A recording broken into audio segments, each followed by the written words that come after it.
Welcome back to Unfazed Under Fire. I'm David Craig Utz, your host at The Leadership Alchemist. Now, this show is dedicated to helping executives like you amplify your leadership impact, gain fresh insights, and build the resilience necessary to thrive in today's unpredictable business world.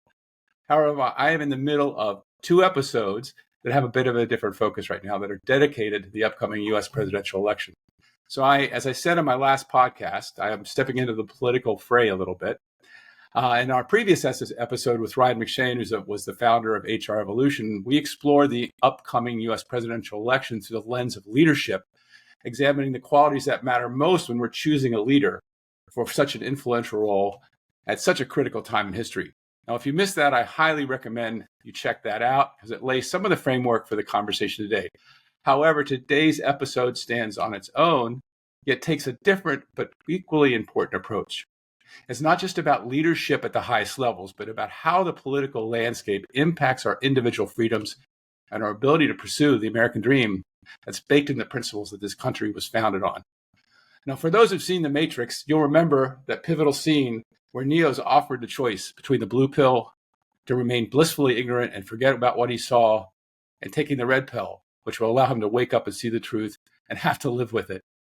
Well, over the past several years, I've had many real red pill moments myself, and some of that I shared in my last show with Brian, where I realized the powerful narratives grounded in half-truths and outright lies are being put out there on purpose, influencing people's perspectives that steal our unalienable rights to be free and to think for ourselves. As a leadership coach, I always teach my clients to ground their beliefs in facts and evidence. And the first law of critical thinking is to question anything you're told. And second, to do your own research. When we don't challenge the stories we tell ourselves and are being told, we risk making decisions that undermine our success and worse, our freedoms. Which brings me to today's guest, Gary Lamb.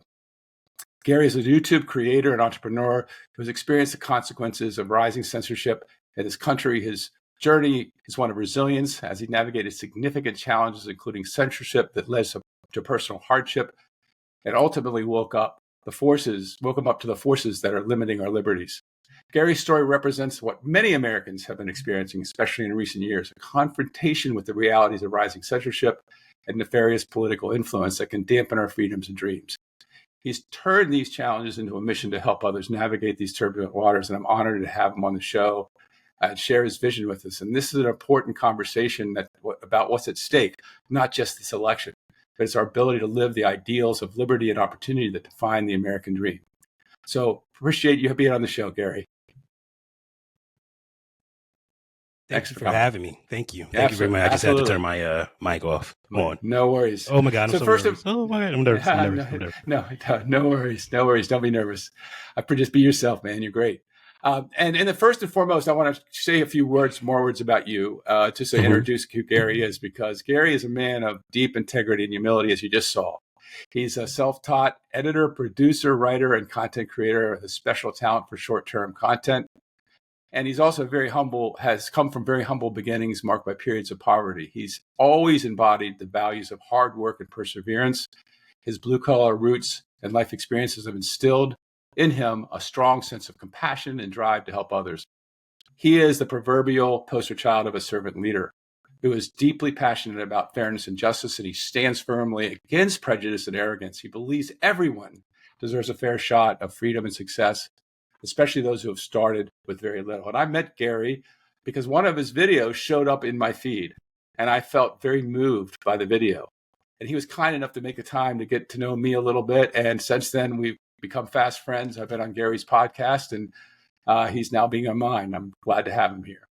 And I see Gary as a visionary and a giant among giants, really. His relentless pursuit of mastery drives him, even as it challenges him. He's also described as a deeply empathetic person whose ability to connect with people from all walks of life, whether they're business leaders or the homeless. And the mix of those two cause him challenges at times, which I'm sure we'll get into in the podcast.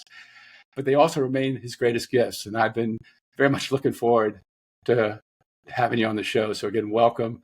And is there anything else you'd add to what I just said that you feel needs to be said? Only the fact that was the best introduction I've ever gotten. That was beautiful. But no, that you hit it right on the nose. Yeah. Well, I want to start out today like I start out with all my podcasts, and I'd love you just to share a little bit of your story from your upbringing, how you got to where you got today, and we're going to go into all the challenges you faced and the vision you have for a world that came out of that. But I want to just have people get a flavor of you as a human being, an individual who's been through it in life, but also has rose above it. Okay, so I didn't ask how deep down the rabbit hole you wanted to go. So, what do you want to keep it more of a cosmetic background No, rather than I want to get to know Gary as the human being right now, and we're going to go in the rabbit. We're going to go down the rabbit hole, but I want people to get okay? a sense of who you are and where you came All right, from and what you've been dealing with, and then we'll go into all you've been through for sure. got you. Yeah, Because I got to ask that question because we can be yeah, all I day on this understand. one I topic. understand where this So, could go. Appreciate it. I was born and raised by a two-family household. Mm-hmm. My father died when I was 16 years old, which was Wow. where I lost my guidance, my compass, and I've been stumbling through the dark ever since. So I just decided to follow the beacon of good, right? It didn't really matter what it was. It just follow it. If it's good, follow it. It started off with the feeling of good. All right, this feels good, so let's go with that. Well, this doesn't feel so good. Let's not go with that. Oh, this feels really good. Let's go with more of that. So I started filling out life that way because without a Yeah, compass, how can I do it? So right. Makes sense. when I start realizing there was a huge emotional disconnect between language and people. When I realized that there was a disconnect there, that's when my problems really started for real. Because I came from a household of say whatever you want to say when you want to say it, how you want to say it, and that's that. Right. That doesn't translate well in the business world. It just don't. So I was struggling with that, and I had to learn a whole new language, a whole new way of being, and that's close to impossible in an environment that I was born in. So my father Yeah. broke his butt to get me out of the poverty mentality, the mindset, the environment, all that jazz. He did his best to get me out of there. We moved many times. We moved from Essex to Passaic ultimately. But we got out of Essex County and went into Passaic County. When I was an adult, I was in Passaic County, but I got an opportunity to experience white culture. I got to go into white people's schools and learn from their books and learn from their teachers. And I was so behind in like every subject, everything. I was failing miserably. So my father eventually we lost that house and we moved to Montclair. And Montclair was more diverse, had more of a, flavor to it. And that's where I really grew my roots, was in Montclair. So Montclair was very diverse, as I said, and I was able to see a different way of life. It was on one side, it was impoverished, where every man's for himself, every woman's for himself. And then it goes into this high sedity, type of environment, Yeah. down to a Extremes. diverse environment. Right. Yeah. So I was Yeah. able to experience all three. And when I start learning that there is something called kindness, and there is a certain approach you're supposed to take when you get to certain people, talk to certain crowds, I learned all that. So by the time I was on my own, I pretty much knew how to take care of myself. But I learned that I had to figure out that barrier, that language barrier. And boy, was that tough. That was tough. But I got through it. And here I am in front of you. Yeah. Appreciate it. Tell me a little bit about your dad. So he clearly, if you just be willing to say something about, because he sounded like he was a very important influence in your life. You saw what he's trying to do for you. Probably by the time you're 16, you figured that out. What was the relationship with him like? Just if you're willing to just share it a little bit. It was, as I remember it, it was the most pleasant relationship I've ever had. That's beautiful. By far. My dad was extremely understanding. But he was stern, right? Mm-hmm. He was kind, but he was principled. He was very loosey-goosey, but he didn't play when it came to his kids. So I learned boundaries with my father, not with my mother. Because there was no boundary that was untested by my mom. It was just, she tested everybody. She did just what it was. She's going to go against that boundary, and that's it. That's the mother that I had. And my father had to learn how to be real loose with his boundaries to almost silly putty in order for it to work with my mom. But he still had his limits. And that's what I learned how to do. I learned how to roll with the punches, if you will, through my father. I learned how to deal with difficult situations. We might get into some of those stories later. And I learned never give up from my dad. I mean, my dad, to the day he died, was trying to be a singer, and that's what he was going for. He passed away, 36 years old. And tough. I mean, yeah, because he thought he had made much time with me, right? Here's the thing. Fathers generally get to really start getting access to the children after around 12, 13 years old. That's about when we start getting access to the children. Prior to that, it's all mom. Ask your mother. Right? So my dad lost the house when I was 13, 14. That's when he was starting to have his real health issues because he was a diabetic. And he was not meant to he was not meant to see the age of 6, much less the age of 36. So there you go with his health issues. And he didn't have the right information about sugar and all that other stuff. I have it now myself because I researched the crap out of it after he killed my dad. But it was that his body was failing him, and he thought he had more time, and then he realized one day he didn't. But by that time, I was still trying to figure out what a teenager was like. I mean, I was constantly bouncing you're from in the tough that tough spot. Yeah, because I'm bouncing all over the world. Like, right. I haven't stayed. I wasn't until we got to Montclair. I wasn't in a school system that was longer than 2 years before I transferred to another school, and that was going on most of my life. So when I got to Montclair, being there for the whole 4 years was unheard of. And then still being there after that was just like comical at that point. Like, how is this working? But we was able to stay in Montclair, which was great. So I learned a lot from my dad when it came down to that. But I didn't learn how to navigate emotions. I didn't learn that. I had to learn that the hard way. Yeah, that's we all have to kind of learn that. Yeah. Would you remember any messages he said to you, like, son, this is what I want you to know about life or about what you have to do to succeed? Do you have any messages that you remember from him?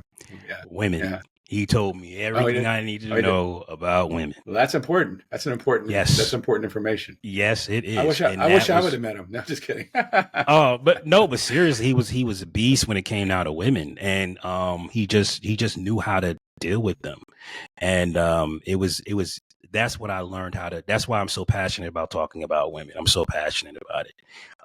I talk about politics because I have to. I don't really want to, but I kind of have to. I feel like I'm being led in this place, so I got to do that. But I'd much rather talk about women. Well, what's a couple things you want to say about them right now, since you're talking right now? What is it that they bring to the table that, and how the importance of their presence in our lives, those kind of things. They bring, how can I say this? They bring the wisdom to the game. Mm-hmm. Because they have the other side, right? So they can bounce. You can say something to a woman, right? So if she's emotionally connected to you, she'll let you in. In your camp. Say something. Yeah. Right. Yeah. You'll say something to a woman and she'll tell you why you're wrong on her side. Not that how you're wrong on the man's side, but how you're wrong on her side. This is how you would be wrong on her side, because she has a whole set of life experiences that you don't have. Yeah. And when you realize that that is the other half of the equation, we go back to the drawing board and say, all right, cool. With this newfound information, what do I got next? And it points you to the right place. So it sharpens your focus. Sharpens your focus, doesn't it? Exactly. It's like putting on glasses, right? Like, you was in HD, now you in HD. You know what I'm saying? So it finds, I thought that was through. That's through.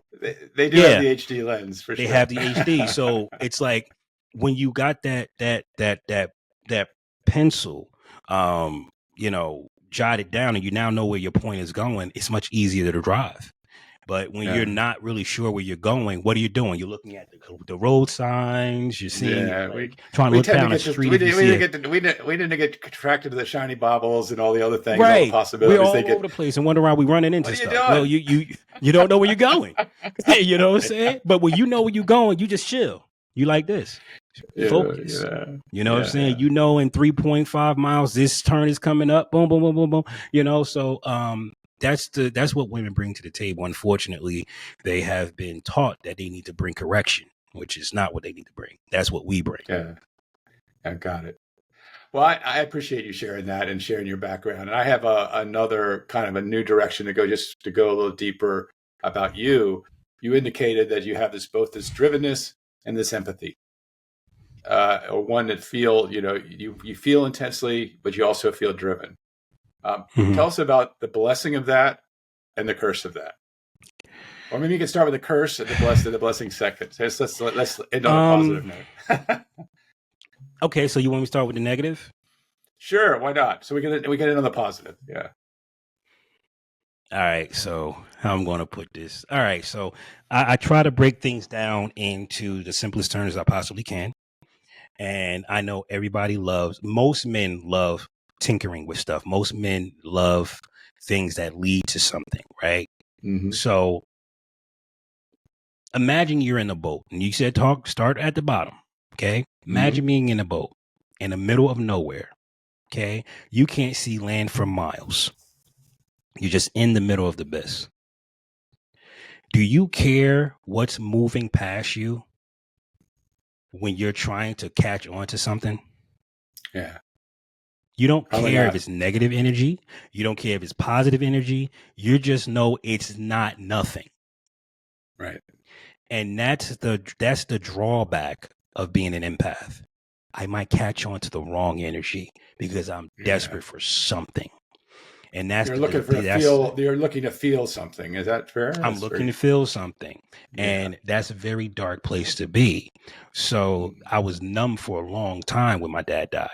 So I had to feel through physical emotions, right? Like what felt good to my body, what felt good to my flesh, because I didn't know how to emotionally connect to what happened to me. So I was stuck. And then I didn't have any, father figures to come and pick me up. The closest thing was my cousin Kenny, which was he taught me how to do business. And that was a beautiful relationship. But I had to walk away from that because he was into narcotics, and I just couldn't get into that. My father made it very clear, we don't hurt people, and that hurts people. So I couldn't get into that. So I started to run from that, especially when I saw how much money it made. Oh boy, I had to get out of there. So I was efficient enough to learn that, but I still was searching through the dark emotionally. So I connected to everything that was able to, like, I was just giving emotion away. Like I was just giving that energy away. And I got hurt a lot doing that. Yeah, it can deplete you to get you hurt. Yeah, absolutely. It will. You give trust too easily to people. You trust too easily, and people take advantage of that, especially when they find out how sweet you are. Oh my God, you're this sweet? Yes. More, give me more. And then the manipulation gets stronger and stronger and stronger. And their attachment to what you're giving they get addicted to what you're giving, and they don't give anything back. Because they don't know how to, right? Right. And two, they don't know how to say no to something that's pure, right? They're like, this is amazing. And they, the worst thing a homosexual could say to you is something about you. And the worst thing that a woman can say to you is there's something about you. Right. Because one is going to run and the other one's going to hold on. Guess which one it is? Because they've never gotten that experience of love before, that affection, agape love. And that's like nuts. But it also can be very, very manipulating. On absolutely. the empath side, not their side, on the empath side.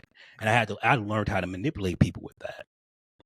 Yeah. So you're going down the dark. That's kind of like it's like the worst side of the survival instinct. We're all trying to survive. So they're trying to suck away from you, and you're trying to hold on to what you get from them.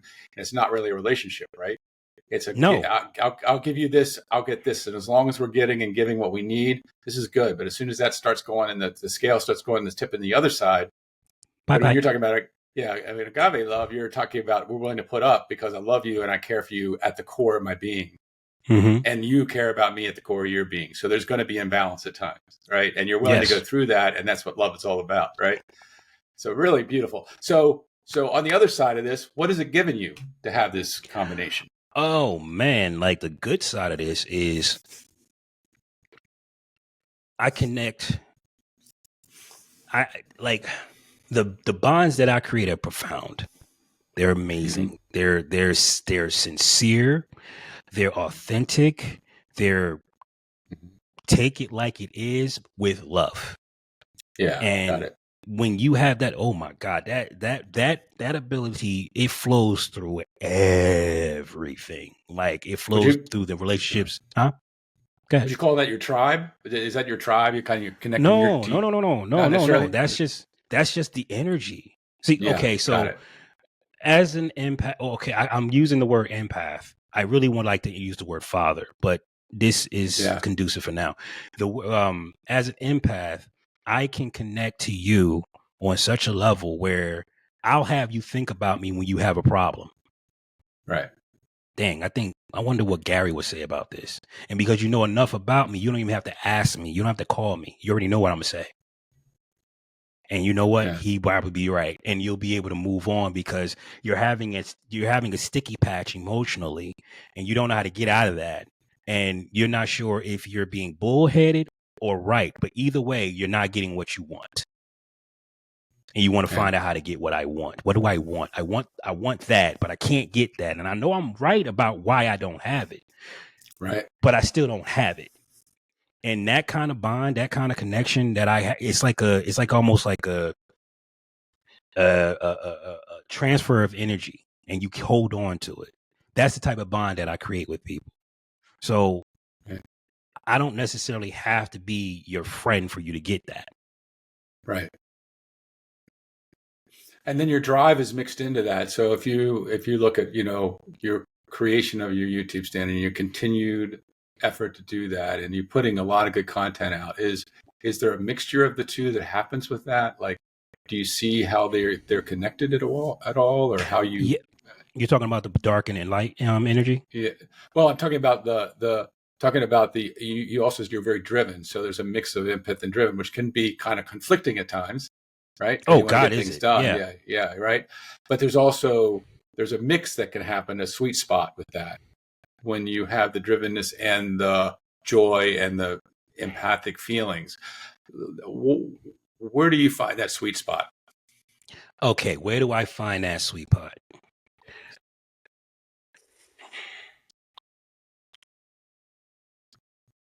When you don't care if it makes money or not. That's when you know you're in the sweet spot. When you don't care about the outcome. When you don't care if it gets a lot of views or it don't. You don't care if it lands hard or easy. You're just proud to be able to do it. That's when I know that I'm in a sweet spot where it's obviously authentic. Yes, I'm not doing this to hurt anybody. But at the same time, I'm doing this knowing that I'm giving glory to somebody. Anybody. I don't care if it's 3 people. I'm giving glory to somebody. I'm giving somebody juice that they might have not had before. This is not about, going out there and getting 50,000 views on a video at that point. It's, did I edify you enough to move closer to your goal? Right. That's when I know I'm in the sweet spot. Yeah. Very I'm good. talking to you, not the audience. I can relate. I can relate to that. Because we have to, I think that's one of the things I'm hoping that all we're going through right now is being opened up in people is that essence we all have within us, that when we're doing the right thing, it doesn't matter what the outcome was. And I'm all for outcome focus because I work with executives all the time and I do help them, but it's like, before you get there, what do you care about? What floats your boat? What is your purpose? Man. Yeah, that kind of thing. Because that drives, usually good outcomes eventually come out of all that, right? It's not like you don't do bad stuff and you don't get followers. But if that's the reason you're doing it, you tend to get, it's paradoxically, short term you may get more followers, but long terms that falls off the cliff. But you're playing the long game. That's what a visionary does. They play the long game, and they recognize that there's going to be obstacles. So you're really speaking to what executives deal with. They have to play the long game, and the problem is because of quarterly reports, they sometimes have to play the short game at their own detriment. Because the long game isn't tolerated. But David, you have hit the freaking bull on the head with that one. Because let me tell you something. A lot of times playing a short game sucks. It sucks because I gotta get money in here. Yeah, and I gotta grind up this, and that's when the driven part. That's what gets you through, right? The perseverance, right? The ability to just power through it. But to get to that one video that took 40 videos to get to, and you finally get that video and you see why it hits. You see what hit, and you're like, why can't I just do that? Right? Because that's the video that I want to do. All these other ones to keep myself relevant is just in the way. But that's the one I want to do. But it's hard to get to that because there's so much stuff in the way. And I think the reason why there's so much stuff in the way is because we put it there, right? Absolutely. We're focusing more on the goal than the journey, and that's where we get sidetracked. Because I want to see the numbers go up. Yes, I need my dopamine hit, right? So I need that. Right. All right. I got to be able to pay the bills this month. I got to do that. Right. I'm under the gun. Wife is yelling at me about something I can't remember, and I'm mad because I need to remember that because that's supposed to be my most important prospect. But right now I'm putting her on the back burner so I can pay these bills. Right. Yeah. Got it.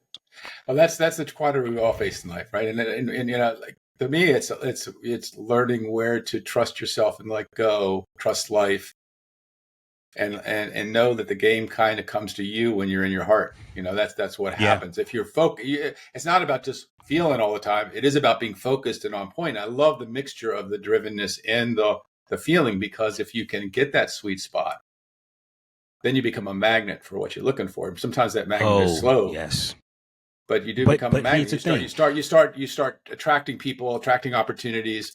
They may not even seem to be strategically, but you just do it. You just know you have to do it. And then you do it. Oh my God, I'm glad I did that because now it connects to this person. So those kinds of things happen. And that's what they're trying to rob from us.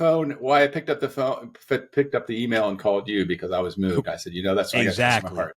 And I have no idea where this is going or whether he'll return my call or whether he wants to, but I just need to talk to this man. But that's what they're trying to stop, right?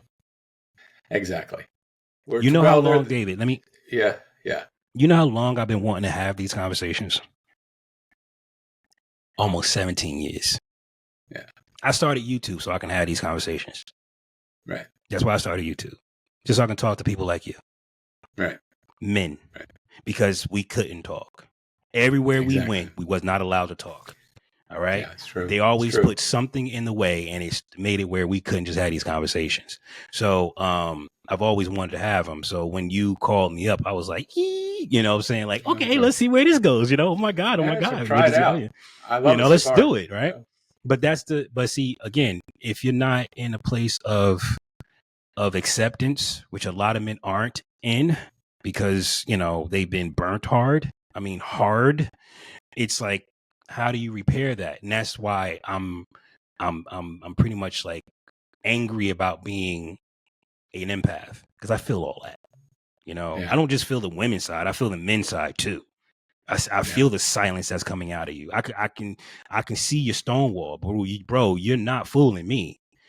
You know what I'm saying? I see straight through your defenses. I used to have those. You know what I mean? So it's like that's Yeah. rough. Yeah. Well, we got a generation of men who are stuck in the social media jail. Mm-hmm. And that's reality for them. It's tough. And I don't want to divert too much because I want to stay with you. We have another conversation there. But before we kind of dive into some of the things that I know we want to talk about, I want to set a context with you about what your vision is. Because I know you have a passion and a vision to help people escape poverty, mainly through entrepreneurship, if I got that right, or maybe through understanding what that groups of people don't understand. I watched your video where you talked about how we have the opportunity. There's plenty of opportunity. I'm doing a summary of what I heard in your video. I can't remember what it was titled. But we have all Mm-hmm. the opportunity. We just have not been directed on how to leverage and take advantage of that opportunity. You're right. There's nothing wrong with this country. There's nothing wrong, and not from the point of view of how it's been led. There's problems with how it's been led and what we've done in the world. Plenty of that. We've been the most violent country in the last 50 years. That has to do with leadership and the people that are in charge of our country. It doesn't have to do with the basis of our country. And so I wanted to have you to talk a little bit about, I know we're kind of jumping over some things, but I wanted to use it as a context to step back in, if that makes sense. Okay, I'm good. You've come to a vision, and tell me a little bit about your vision about what you want to see in the world and how you want to contribute to that, as much as you want to share about that. As much as I want to share about that. All right. So you're absolutely right. I look at it like this is how I look at it. There's far too many people speaking for me who don't know me. And that's the bottom line. How can you ever speak for me when you've never spoken to me? The black community is doing this, and the black community is doing that, and the black community. Well, I'm the black community. I've never heard one conversation with you ever. I've never had one. Right. So how in the world can you tell me about me that but you know something about me? Right. Like I'm not going to say any names, but like a lot of the black faces that you guys see, right? They don't speak for us. Okay?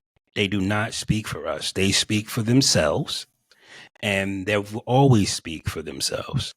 It's not, they don't party with us. They don't come have a brewski or whatever. They don't do that kind of stuff.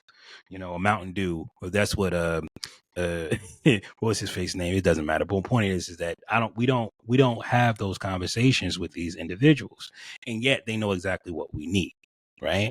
So I don't know where they're getting these polls from, but they are completely ill-informed. And then we have the other side trying to listen to what has been said on the news and decipher what is necessary to be put in the black community or whatever. How do we bridge this gap instead of just walking over to the black community and say, hey, what do you need help with? You know how easy that would be? Not this, well, we gave the funding. We never got to it. It never got to us. Y'all now seeing where it's going, right? You know how long black people have been yelling about this? But what they're trying to do is stop the bullhorn. Hello. You're connecting the workforce. They're finally connecting. This is what Donald Trump did.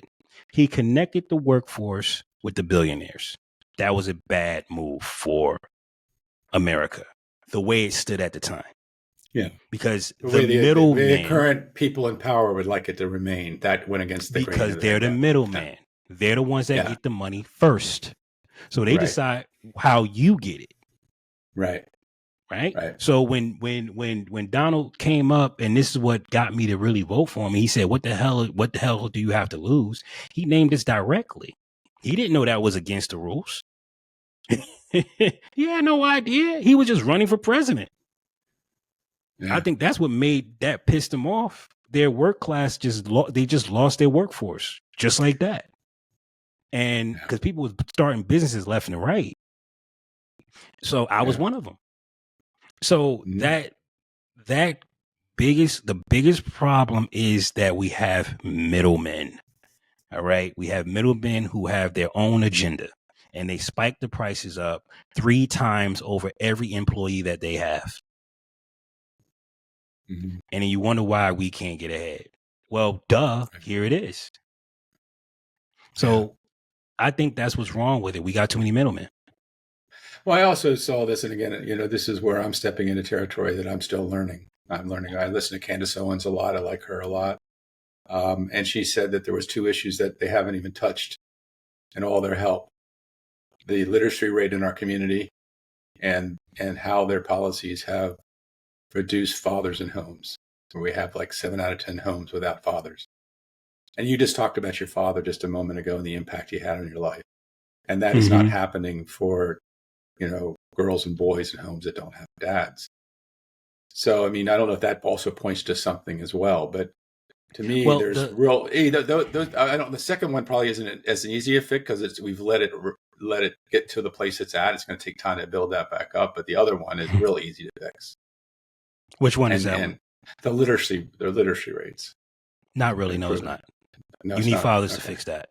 See, the main problem that we have is that we have a lot of boys that don't know how to learn in a woman's school. Okay. They don't know how to learn there. So you can teach them the book, but if you don't teach them how to read the manual, it doesn't matter. You know what we tell our children in the Black community, which is really destroying us, is pass the test, study for the test. Just pass the test, study for the test, and you're good. No, I need to read the manual. How does this stuff works? Yeah. But there's no manuals. There's just test books. And that works great for the female mind. Most females do very well when it comes down to that. But a lot of men, we need hands-on. We need to do stuff, you know what I'm saying? Show me how to do it. And that doesn't mean we can't be literate. But me connecting the dots and making learning fun has to have a tool in my hand. It's like I'm raising sons, right? I gave them tools. That's how they was able to learn. I don't really, saying my son, he whiz when it comes down to, and they're both special needs. One wasn't supposed to be able to really speak. Now he's giving freaking essays and stuff like that because I gave him tools. And Candace Owens is right. They know if we got rid of the father, all that stuff would fall apart. They knew that. And then they gave us terrible schools. Now the schools, they just pass you through. Mm-hmm. They just pass you through.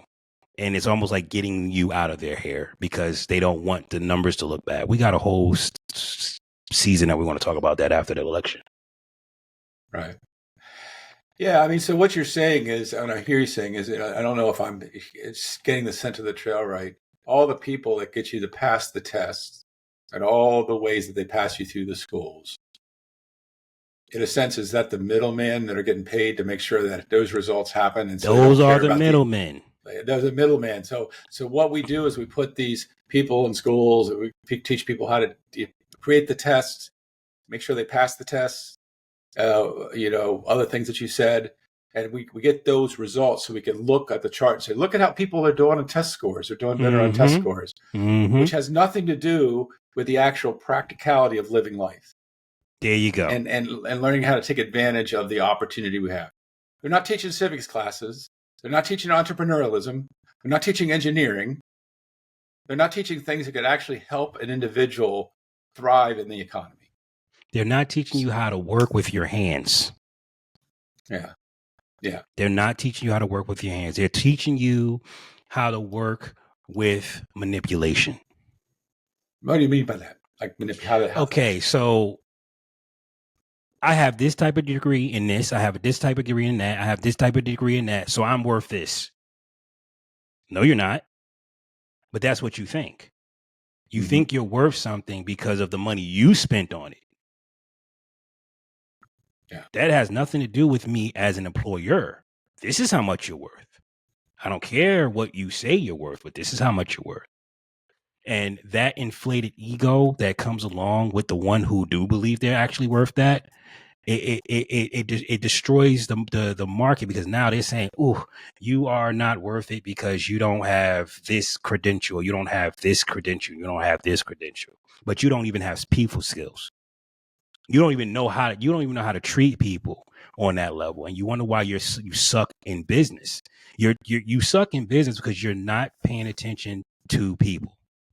You're focused on the numbers, you're focused on the graphs, you're focused on all the other stuff that makes you feel good, yes, and have you drive your Mercedes Benz. But the It also people are gets you suffering. paid because you're doing what they ask you to do to produce certain results that really don't mean a lot. Exactly. You're giving them statistics and numbers, and you're putting so many people through a program, and that is where and what's happening on the other side is intellectual arrogance, thinking that matters.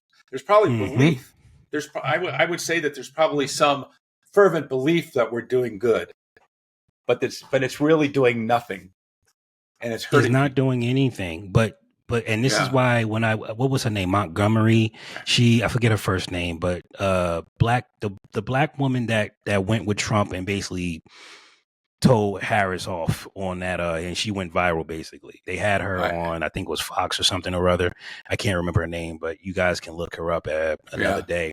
But you hear how she handled the guy who called her up, trying to pretty much tell her off in a very, very sarcastic way.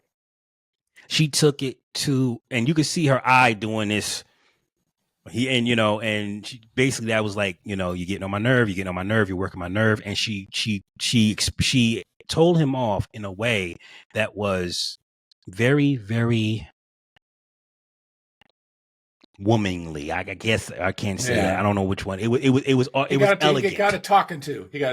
Right. It was elegant. She told him off elegantly because she worked through that. But the real her would have been, mother effer, who the hell, you know what I'm saying? Like, who you think you're talking to? But I can't come off that way. Now I'm angry, right? Right, exactly. But this person just insulted her intelligence on such a level. Yeah. And it's like, how could you? It happens all the time. And it's the surfacey level of the conversations. I'm so confident in this surface level of knowing. And as soon as I run somebody that has had the experience or has the depth of reflection, that has done some critical thinking and realized what the real issues are, I meet that, I have no defense. No defense against it. Let me ask you a question, going back to what we were talking about, your vision. If you had control over some power to make changes for impoverished and African-American communities, starting in the school system, like what are 3 or 4 things that you think could happen that would make a huge difference for kids and get them ready to actually be in life and take advantage of the opportunity in this country? For the school systems?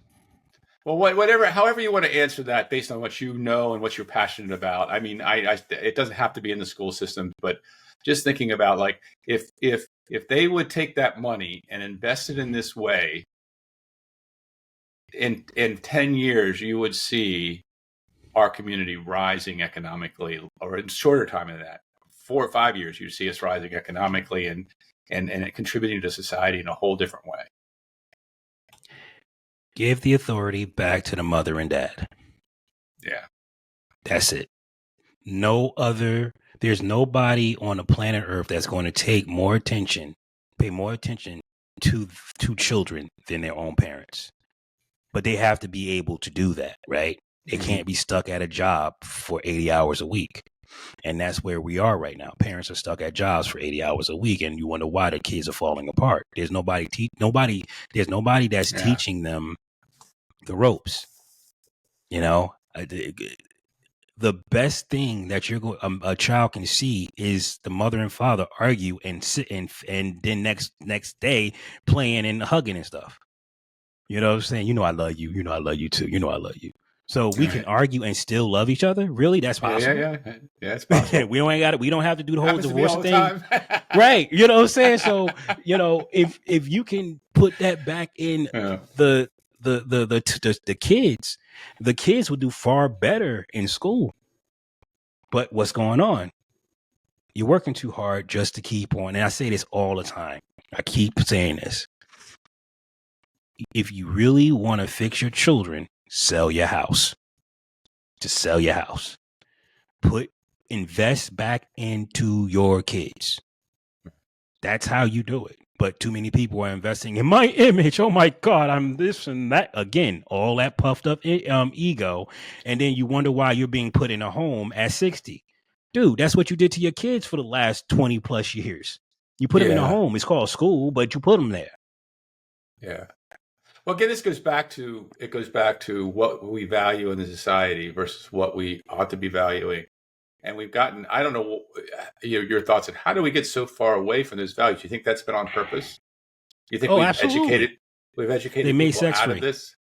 Pardon? They made sex free. Okay. That's how they did it. They made sex free. And when you make sex free, you create a market. Right. And that's what they did. They created a market. Now women can't compete unless they're out there giving it up. Can't compete. There's no way. Most men won't stay around longer than 3 minutes, let alone 30 years if they, That's real talk. That's real talk, man. That's what hurt. That's what hurt us. But, in order to make sex free, you have to give women financial power. So when you give financial power to women, what happens? The GDP goes skyrocketing. The GDP go way up. So your country looks good because your GDP is high. But what are they buying? They're not buying tools. You know what I'm saying? They're buying stuff, more paper, more debt. The average woman is how many thousands of dollars in student loan debt? Yeah. And you want to be a mother after that? How are you going to figure that one out? Mm-hmm. You can't handle a kid right now. You're too much in debt. So I need a man that's making $400,000 a year because that's what I need. And then you find out the men that's making that kind of money, you realize, wait a minute, I don't want him, but I have to take him. See that now you got that. Now you have to go right back to the free sex thing, and then that's the problem. Yeah, well, that seems like there's a kind of a mindset that's been generated. How do you break through that mindset? I guess some of that is we're waking up to it now, but the mindset is this is the way it is, right? And if you're listening to this and you're looking, you might go, well, what is that? How does that make sense? What specifically it has to happen for to be a shift back to what you're saying is family, right? Yes. Back to recognizing the value of that being the central core of our society. That sounds like as I said in my last podcast, I've been Democrat my whole life until very recently. You know that. So I bought into I drank the Kool-Aid for a long time. I believed it until I started seeing things happen. I'm not going to go into that today because it was in my last podcast. You know the story because I was on your podcast. Right. But there's like something about how we've been slowly, it's almost like the water has been turned up. You heard a story with the frog in the water, and the water gets turned up and it doesn't realize it's getting hot until it's boiling and it dies. But it feels like the temperature of the water has been turned up little by little. And here we are. Who's benefiting from that? And that's what my question is, follow the money. Who's benefiting from that? It goes back to the middleman. It goes back to how we've treated structure for people to make money. Why we're in war right now is not what we think it is. Things like that. So I'm long-winded way of getting back around to what do we have to do to change that, Gary? What do you think we have to do? We gotta raise men. Yeah. Gotta raise men. That's the only way you fix this. You fix this by raising men. And the only way you can raise men properly is in a mother in a dual family household. So because he's going to learn. So I'm going down the rabbit hole a little deeper with you right now. I apologize for interrupting, but it feels like a good time. Because I feel what you're saying. Do you think that the depletion of fathers and homes in the African community was a strategic, conscious move? Or do you think it's just what happened because?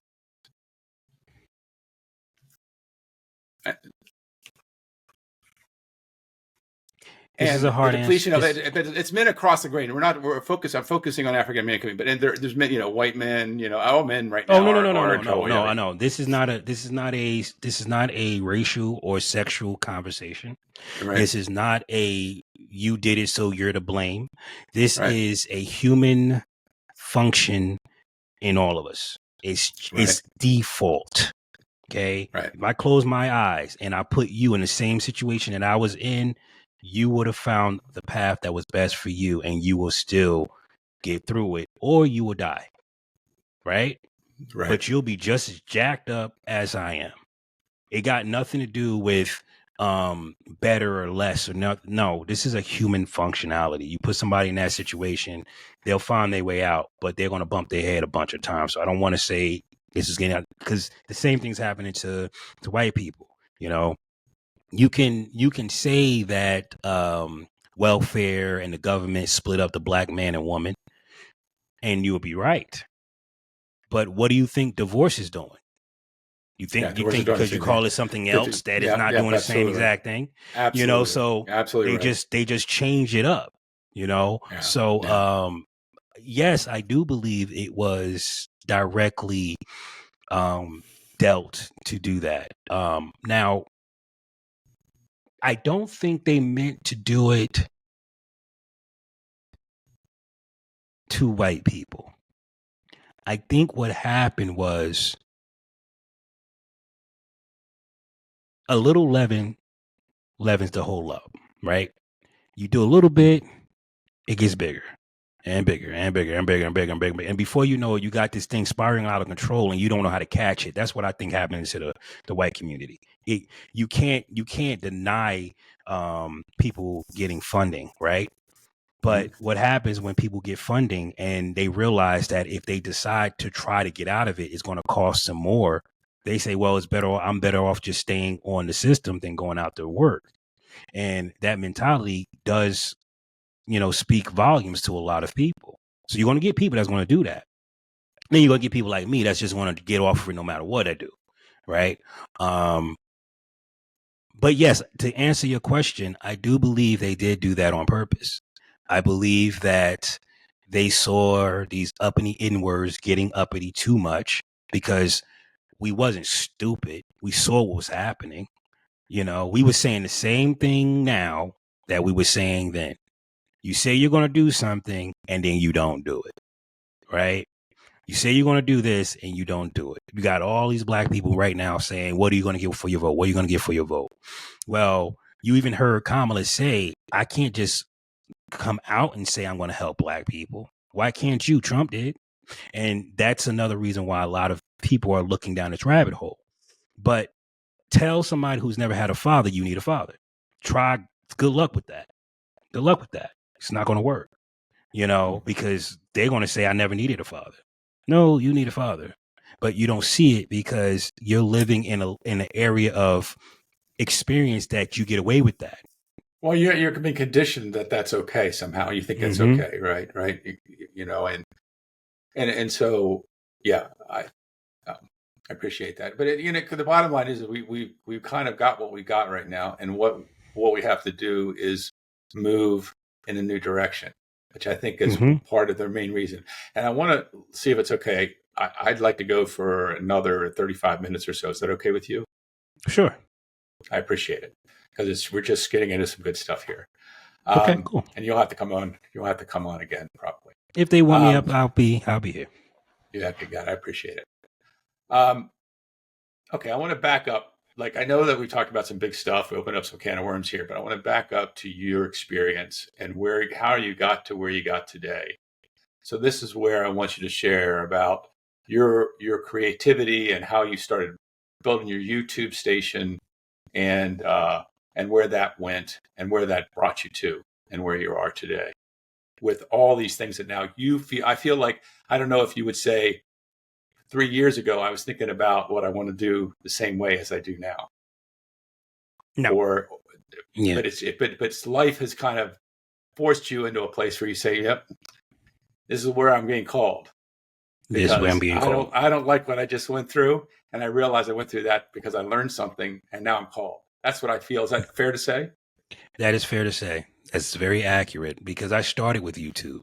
I remember YouTube in its heyday when it first started up.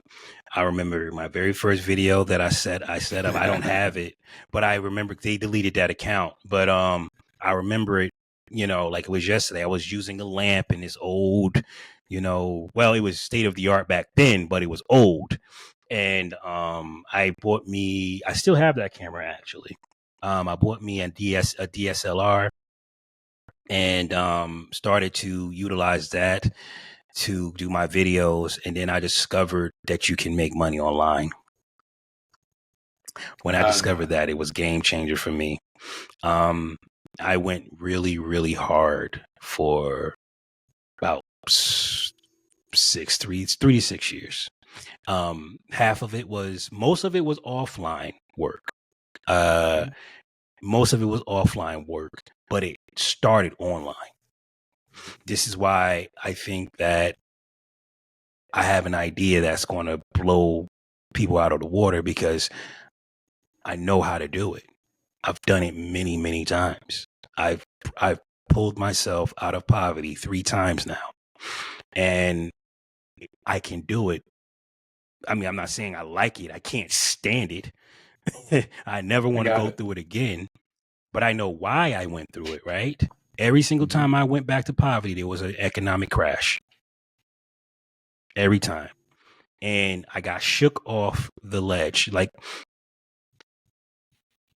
when I first started doing YouTube was prior to 2000. No, it was post 2008.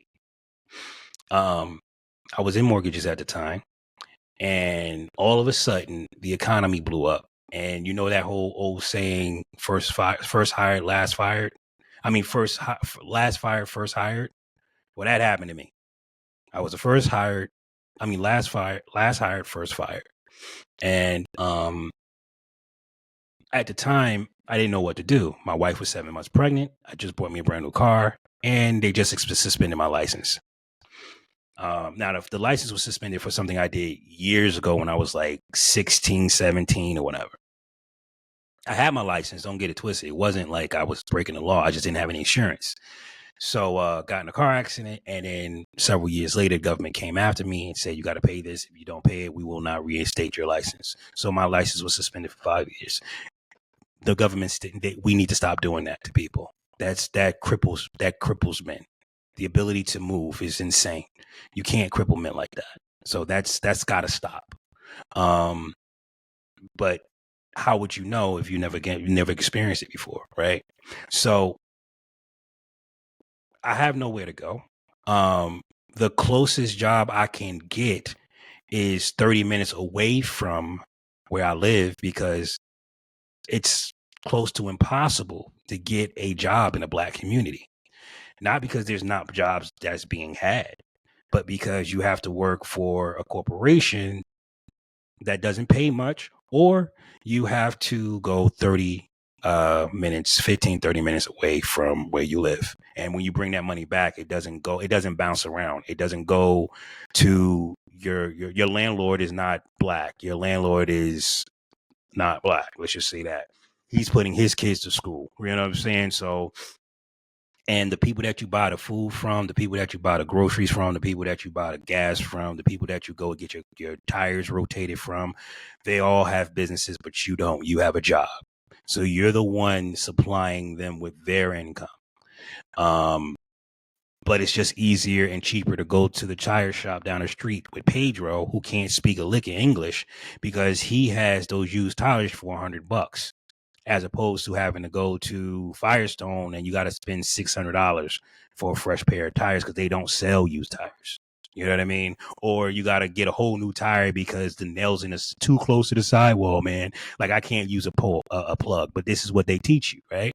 So I have to do what I have to do because it's more expensive in the hood. So what was I going to do? I couldn't get out there. I had no license. They just repoed my car because I lost my job. My wife is 7 months pregnant. So what am I going to do?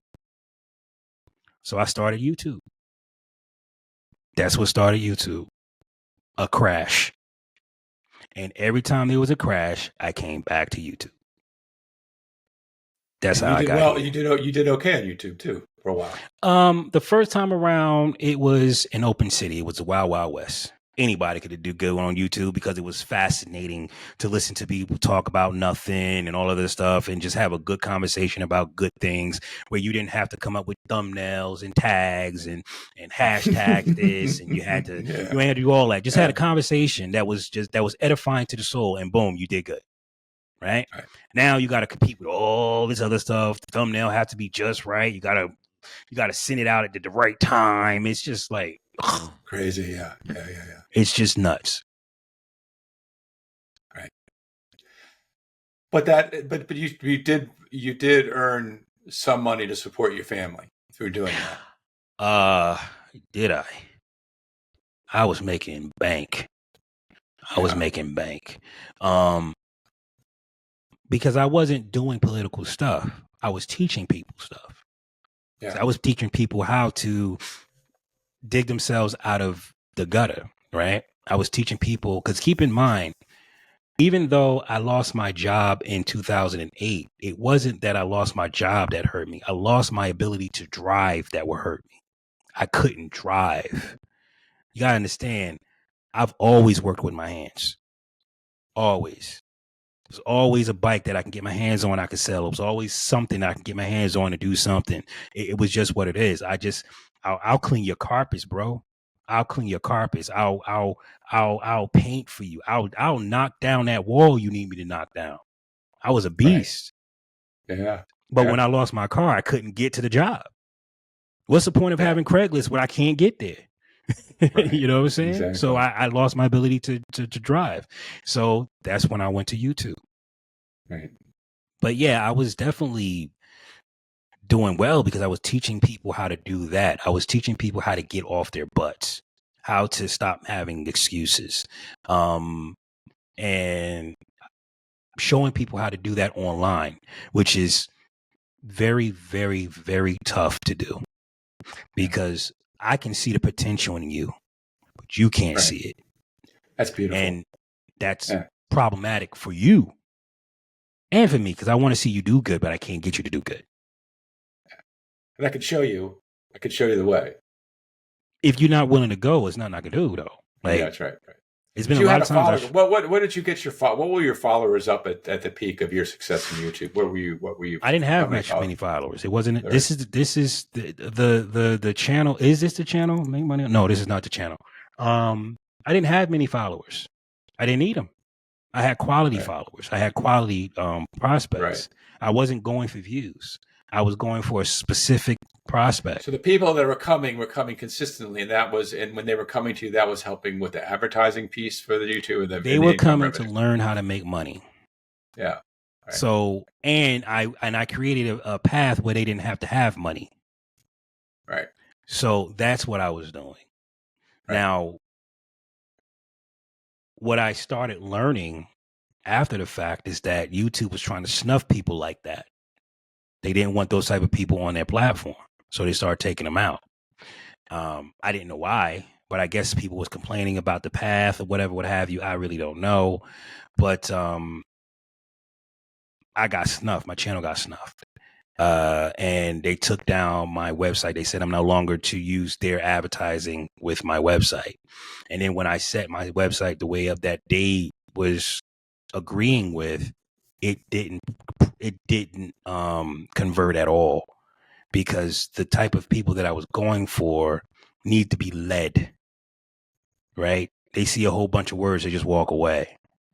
And this is the painful reality of attempting to reach people in poverty. They're not going to read your book, dude. They're not told to read the book. When they see words, they think test. I got to learn all this. Nah, I'm good. You know what I mean? Yeah. They don't see journey. Yeah. So there's a motivational aspect to keep them inspired and giving them real practical things that they could see and do something with. That's what you were doing. Mm-hmm. And that's what I was doing. Even before, that was so you were in a sense snuffed out because of that, because that didn't align with YouTube's business model. No, it doesn't. Yeah. And so tell me a little bit. Was that the time when you did you have a comeback from that, or you never had a comeback from that? So I never had was a there was comeback there from that. right? I never had it. Because um, wise men build their house on rock, not sand. If you can just snuff me like that with no real explanation, it was the same thing as today. They don't tell you why they took you down. They just tell you that you're down. They don't tell you. Now I saw some hope with the way they took down Candace Owens. They gave detail on why they took her down. So now she can fight it. She knows how to fight Yeah. that. But prior to that, there was no reason. They don't tell you why they do it. And she got her stuff back lickety split. And I think it has a lot to do with the fact that YouTube might be trying to work with people. I don't know. But that's promising in my opinion, because normally you wouldn't get even that. So, but back then YouTube was dead set on just not telling you nothing, not give you any information. You just got to figure it out. And it's like, how can I figure something out? Because they don't want to be publishers, because they're not a publisher. They can't be labeled as a publisher. So they can't tell you, but you're treating me like you're a publisher. Well, like, yeah. So let me play devil's advocate. I would like to push back on this. Like, okay, well, Mhm. YouTube gives you a free platform. They have the right, if it's not making money for them, to pull back on that. What do you say to that? If it's not making money for them. Yeah. I mean, in other words, they pulled back for some reason because there was something about what you were doing that they didn't like, but it's a free platform that you were making money on. So I'm just trying to understand. I like thinking about the audience's thoughts. Oh, no. There was no Yeah. such thing as monetization back then. I was using Okay. AdSense. I was paying them to run my ads. Got it. So It you're paying them wasn't, to run your ads. no. It was And completely different ball game. I was paying for my got it. ads. Yeah. Okay. So you were Because paying I was the at money. the level I can. Yeah, you were paying money, and they still canceled you, basically, They because still canceled me. because Yes. yeah. So I'm So like, you. yeah, got it. Go That ahead. makes sense to me now. Thank you for clarifying that. That makes a lot of sense. So you are giving them money, but they, for whatever reason, didn't want this kind of station on. So Right. was there something different about when you came out with your video about Tim Pool and thanking Tim Pool and how that affected you? Was there a different impact of that, or was it in the same category? Or because I'm trying to see where that connection happened, and then that certainly after that things really spun out of control. Wanted you to talk a little bit about that. Well, when I came back to YouTube, I never really left YouTube. I've been using YouTube for decades. That's the platform of choice for me. That's the one I grew up with. That's the one I'm loyal to. So when I see what's going on, it's almost like I'm weathering the storm with YouTube, because I'm the audience that they started with. And once we're completely gone, YouTube is going to die, because nobody's going to care about YouTube the way we do. Yes. Right. So I don't want that to happen, but YouTube is making it very difficult to stay.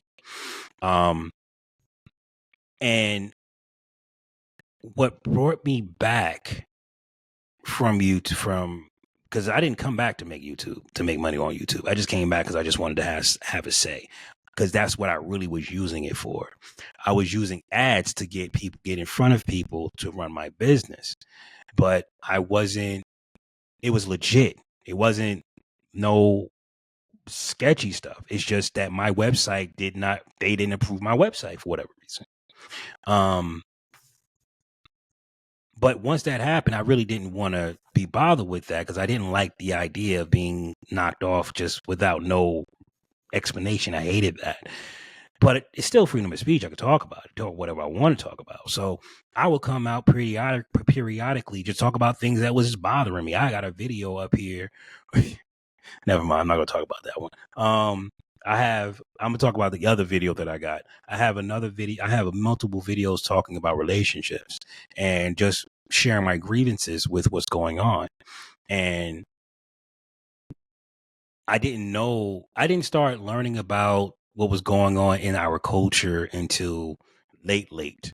Because I'm my hands to the plow, dude. I'm not, Mm-hmm. YouTube is entertainment for me. I'm not trying to, you know what Mm-hmm. I'm saying? It's just something to do whenever I want to do it. I'm not trying to make Right. anything happen with it. I'm out here Right. doing my thing. I'm taking care of my kids, taking care of my wife, moving, right? So I get to a place where we're doing really good financially. The best we've ever done ever in the history of our relationship, doing excellent. But I'm afraid to speak my mind.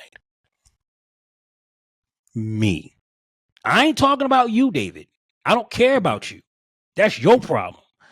Yes. I couldn't speak my mind because I was afraid it might mess up my money. Yeah. Think about this for a second. All I had to do was become compliant with YouTube, and I would have been able to start making the money that I was making again. I told YouTube to kiss my butt.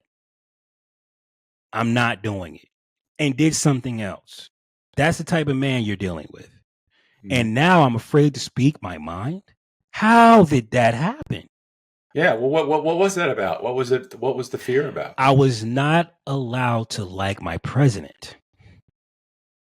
I wasn't allowed.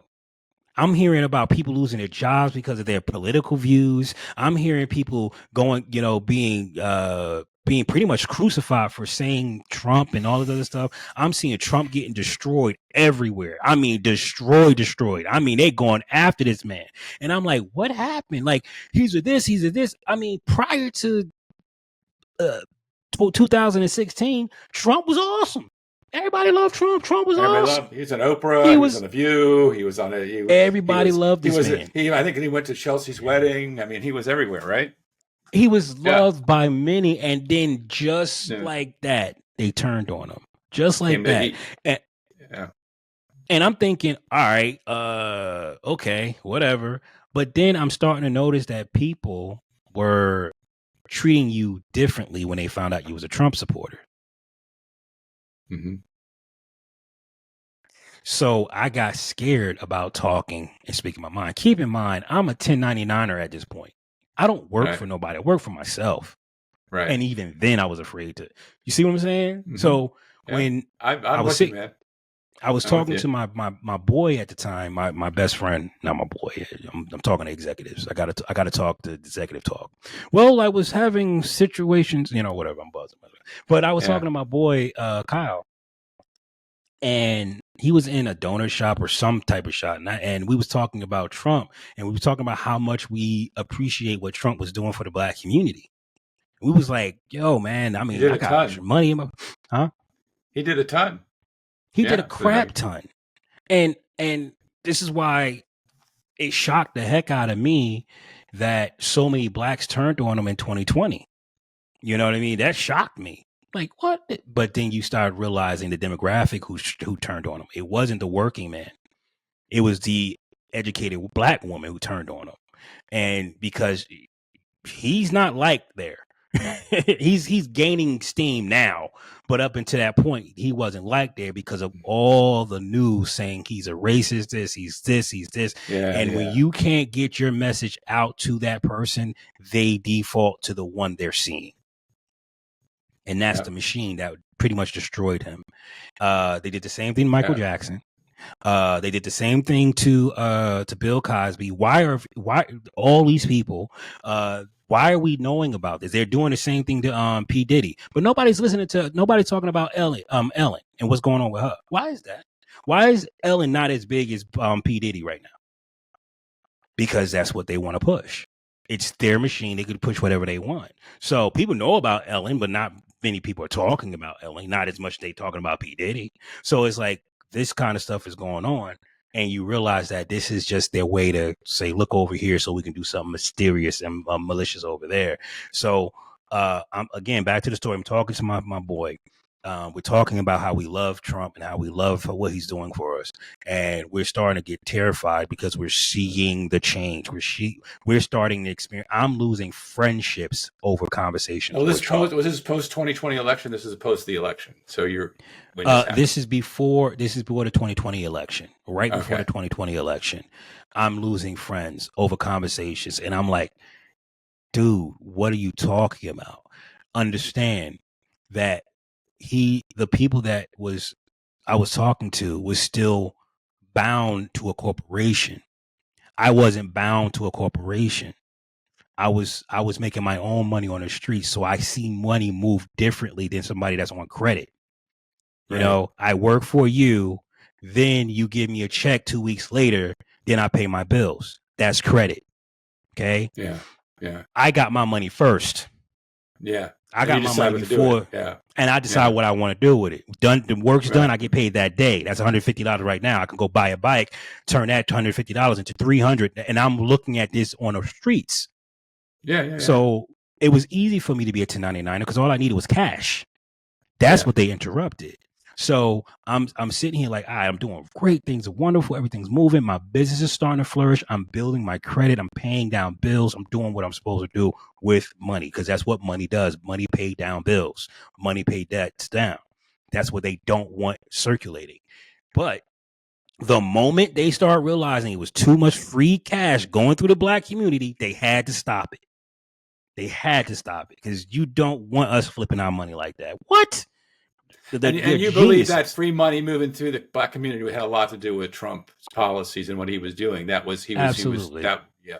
Because we was no longer relying on the end of the year lump sum of money that the taxes that you get from your taxes. We wasn't relying on that.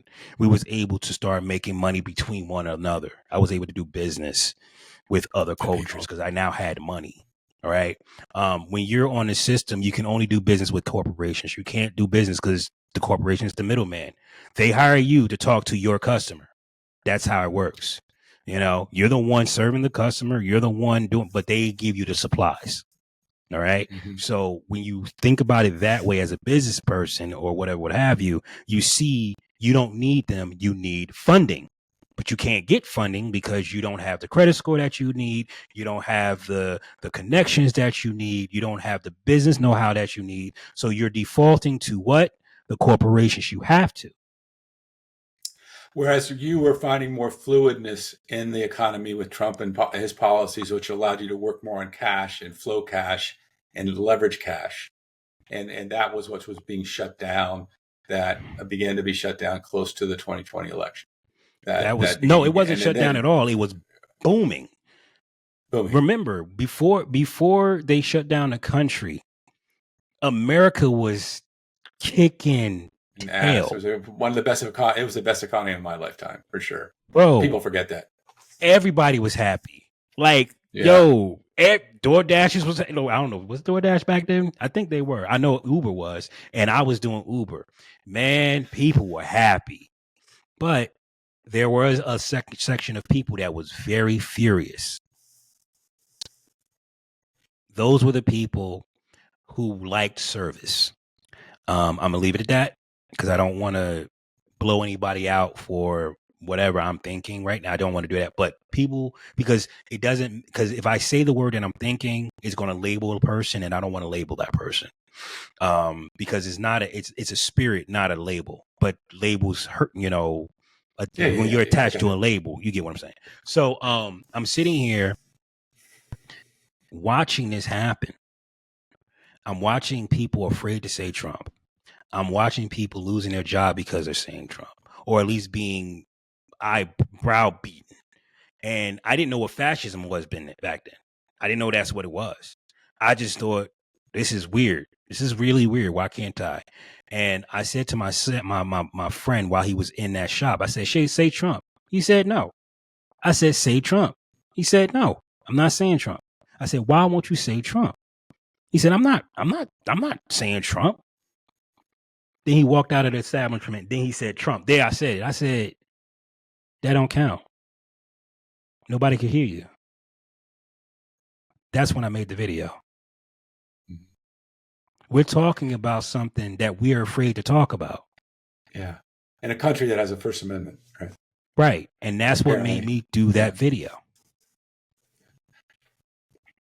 And it's from there that things begin to spiral down. that was after COVID has they reopened the country. People are getting back to work. Trump is fighting for the presidency. They're introducing all kinds of new stuff that you're not familiar with. All this was going on. And then I said, thank you, Temple. It didn't start spiraling out of control until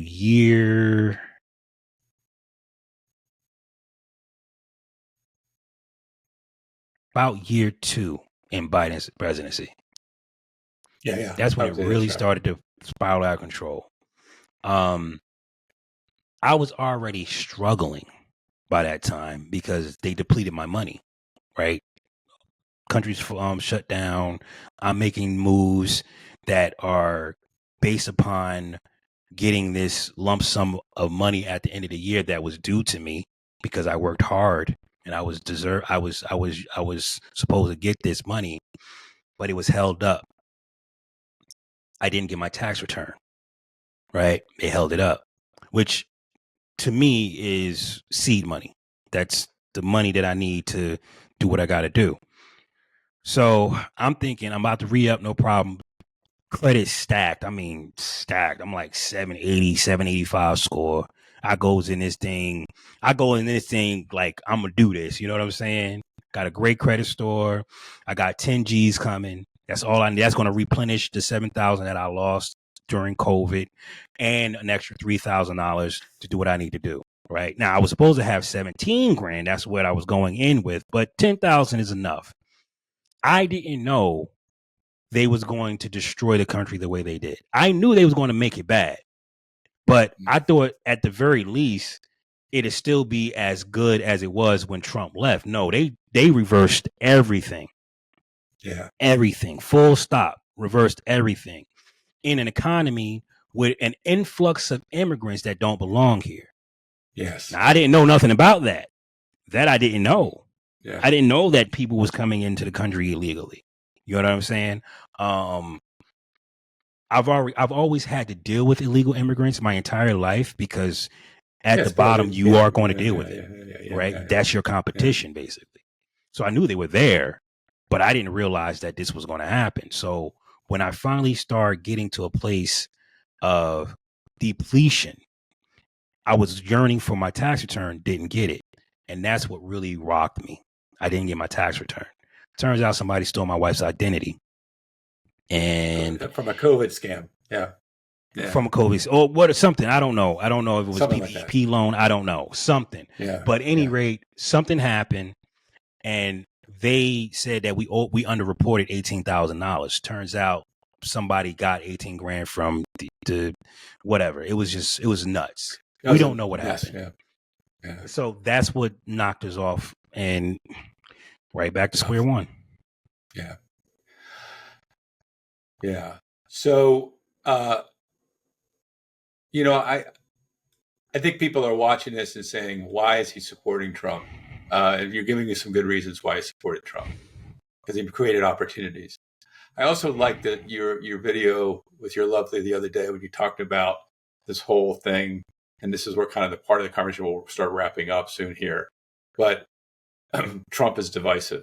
Trump is pulling us apart. I say this because I'm actually seeing more and more of the opposite. I look at his community and his rallies.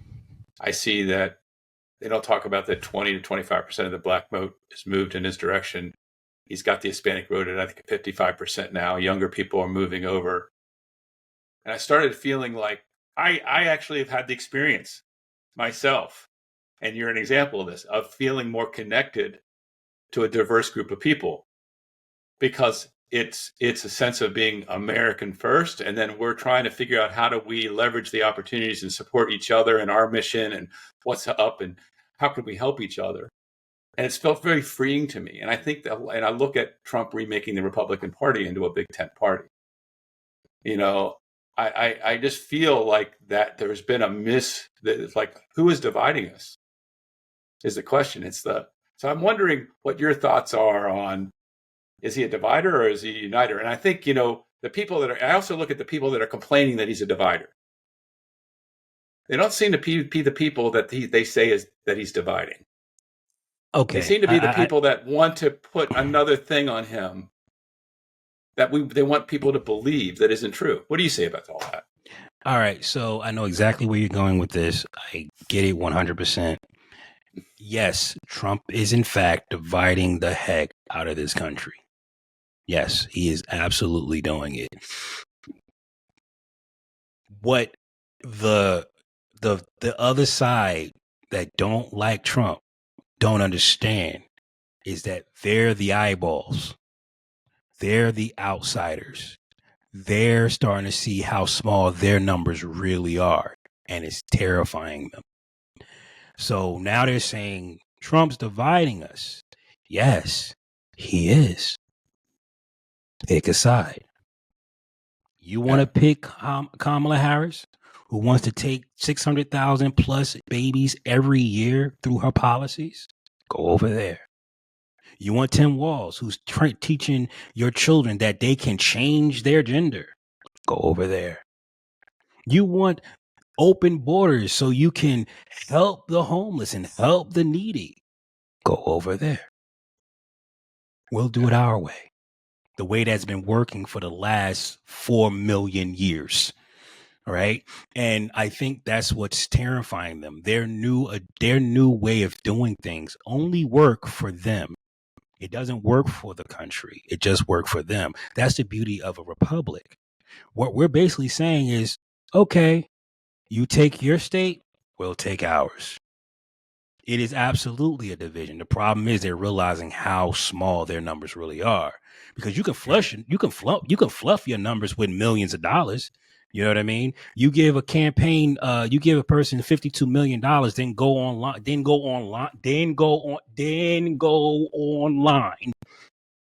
and tell everybody you're voting for her and why. Something you have not done in any presidency ever in the history of your organization. And now you're giving $52 million publicly to Kamala Harris. And I didn't see that? You think I'm that much of a fool? This is why it's hilarious, because they don't know what the hell they're doing. They have no idea what they're doing because they don't have a real heartbeat with the people. Everything is a graph to them. Everything is a graph. Well, yeah, I would say, yeah, everything is for them and not other people. This is what it's hard to get this through because people have been so kind of brainwashed over the years about how good the system is the way it's been going. But I think what you've opened our eyes to today, Gary, is that, more people are taken care of by Make America Great Again than by what's been subverted, perverted, and changed over the time. And it's been like that frog in the proverbial water that's been turned up.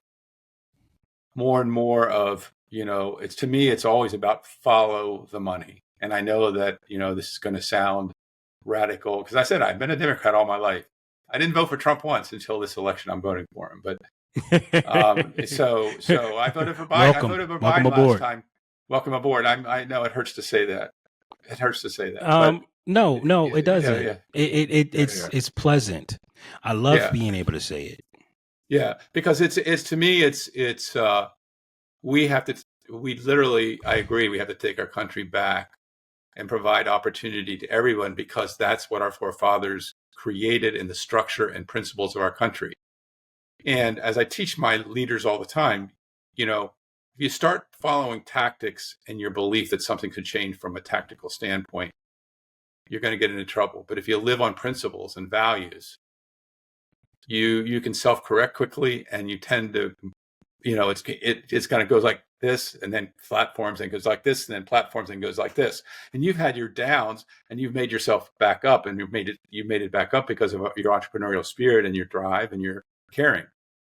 That's what I think. That's what I hear in your story, that you've done it because there's a resiliency that's allowed for in this country. And when I talk to people, executives that have gained legal citizenship through the process, mm-hmm. that I had a conversation with one gentleman who's from his name, where was he? From Pakistan. He just became an American citizen, and I coffeed with him a week after he became a citizen. Guy was so filled with gratitude, and he said to me, "David, you have no idea how lucky you guys are. You can do anything. You can do anything you set your heart to. As long as you do no harm, you can do anything in this country." And you recognize that that's what is the gift of this country. And it's been slowly eroded for the sake of the powerful. And our forefathers warned us of this. Yes. And this is where the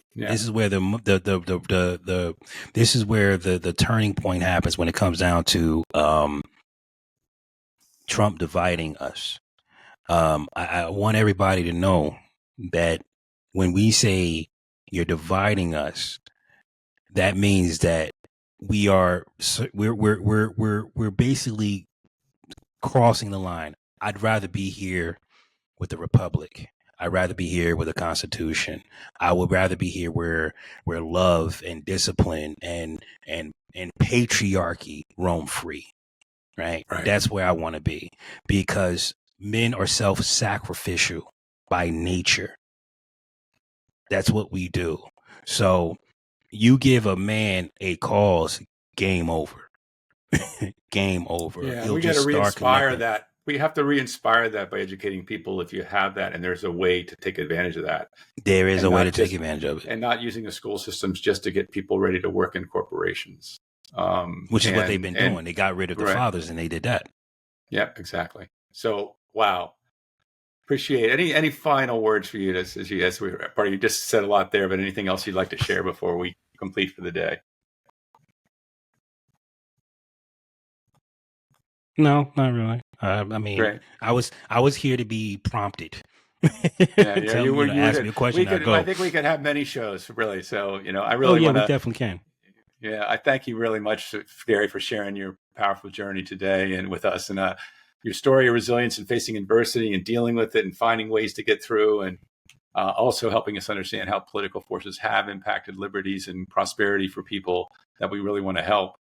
So your courage and vision is a testament to what it means to rise above those challenges. So staying with one's purpose and taking full advantage of the tremendous opportunities that this country can bring us. So I really appreciate you being here today. Yeah. Thank you for having me. Yeah. So first of all, for everybody else, if you've been moved by Gary's story and vision, you can find a link in description below. If you'd like to support Gary's vision and efforts, you'll be able to do so. I've also included links to Gary's contact information if you want to connect with him firsthand.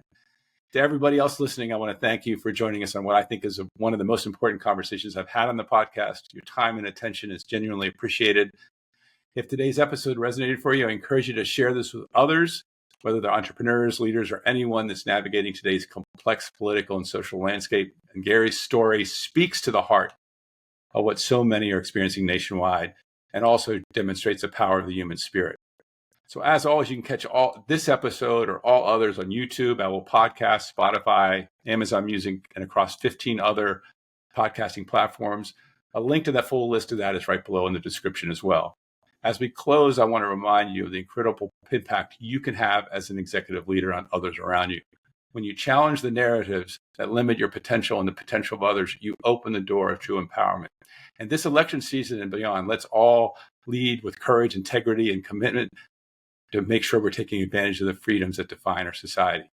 Till we meet again, keep pushing those boundaries, leading with purpose. This is David Craig, the Leadership Alchemist, signing off. Have a great rest of your day.